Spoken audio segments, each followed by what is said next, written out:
부동산 투기 주범 중국인 한국 부동산 투자 이제는 어려워진다.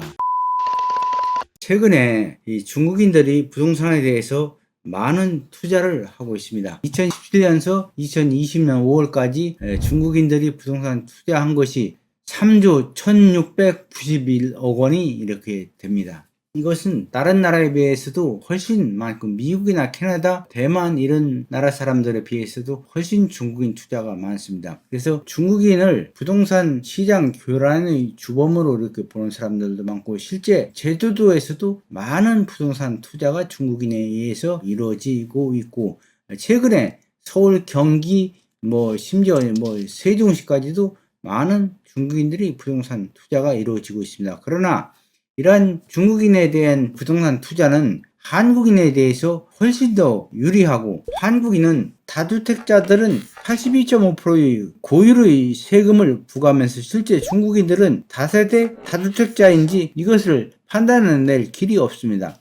그래서 역차별이고 그래서 외국인에 대한 부동산 거래 허가제가 투기 방지법이 조만간 발효될 것으로 생각을 합니다. 그렇게 되면 부동산에 대한 양도세가 외국인에 대해서 최고 77%의 추진이 된다고 하는데 그렇게 되면은 중국인들의 부동산 투자는 한풀 꺾일 것으로 생각을 합니다.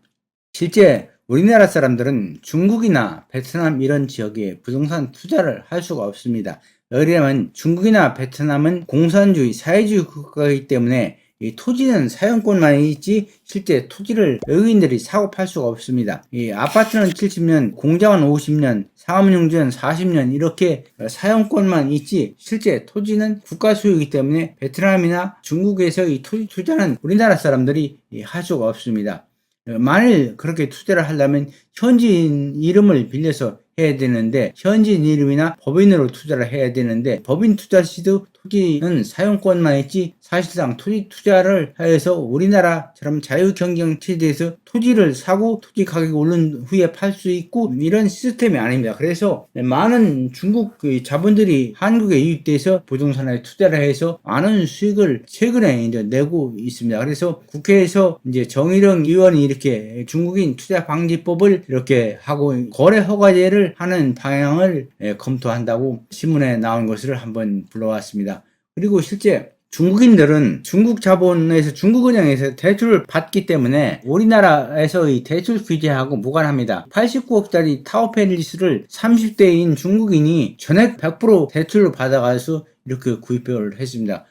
그리고 우리나라는 최근에 이제 많은 부동산 상승이 이루어져서 실제 몇 배 수익 혹은 몇십 프로 이렇게 수익을 창출한 경우도 있습니다. 실제 이 30대 중국인은 이 89억짜리 타워팰리스 펜트하우스를 구입하면서 자기 돈 하나도 안 들이고 100% 은행에서 대출받아서 이렇게 구입을 했다고 합니다. 그래서 외국인에 대한 투자가 앞으로 우리나라에서 좀 줄어들고 조정이 돼야 할 것으로 생각을 합니다. 실제 호주나 싱가포르, 뉴질랜드 등에서도 부동산 중국인들의 투자가 심각하고 시장 교란이 심해서 사회 문제를 대두되고 캐나다, 싱가포르, 뉴질랜드에서는 중국인의 부동산 취득에 대한 규제 장치를 엄격히 마련해서 통제를 하고 있다고 합니다. 실제 윤석열 정부에서는 중국인에 대한 부동산 투자를 앞으로 많이 제어할 것으로 보입니다. 지난 문재인 정부에서는 중국에 대한 이러한 규제 방안을 만일 하게 되면은 중국에서 반발이 심하고 중국에서 한번 말하면 머리를 조아리고 하는 그런 사람들이기 때문에 아무런 대응책을 없었으나 최근에 이제 윤석열 정부는 상호주의 원칙에 입각해서 이것을 시행할 것으로 생각을 합니다. 상호주의라는 것은 중국의 부동산을 우리나라 살 수 없기 때문에 중국 사람들도 똑같은 식으로다가 우리나라의 부동산을 살 수 없다는 상호주의 원칙이라면 중국에서도 거기에 대해서 큰 이유가 없을 것으로 생각을 합니다.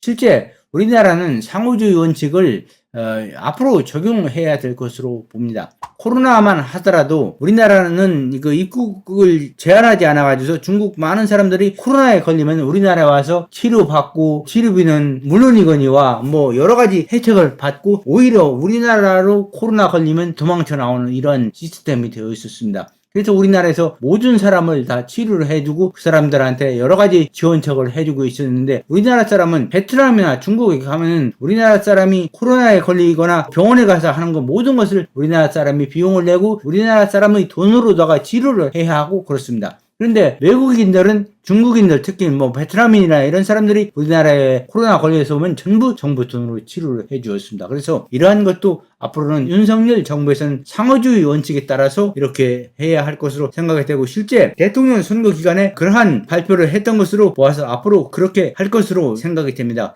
그리고 부동산에 대해서도 앞으로 외국인에 대한 투자를 적극적으로 규제해서 그야말로 중국인은 세계의 여러 곳에서 부동산 시장이 교란의 주범으로 이렇게 지목받고 있는데, 우리나라도 최근에 제주도 땅값이 급등한 것이나 최근 서울 지역에 많은 투자자들이 대부분이 중국인이 많았다는 것을 감안하면 우리나라에서 이에 대한 대책이 꼭 나와야 할 것으로 생각이 됩니다. 오늘 강의는 이것으로 마치도록 하겠습니다. 감사합니다.